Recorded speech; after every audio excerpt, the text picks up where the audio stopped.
Niin kuin tässä vähän aiemmin on vähän jutellutkin, niin tämmöinen ulkoistaminen alkaa olla itselläkin tosi paljon nyt mielessä.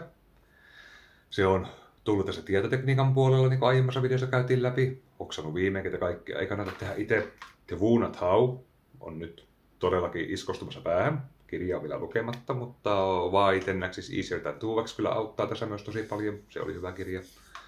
Ja sama homma alkaa olla näissä remonteissa. Mä oon tehnyt jo kauasten päätökset, että mä en halua enää itse oikein näitä asuntoremontteja tehdä. Mä haluan kyllä suunnitella ne ja mä haluan ostaa ne, mutta mä tykkään enemmän tästä ostamisesta ja asuntojen mettästämisestä ja analysoimisesta ja remonttien laskemista sun muusta. Mä tykkään kyllä näistä, mä oon näissä hyvä.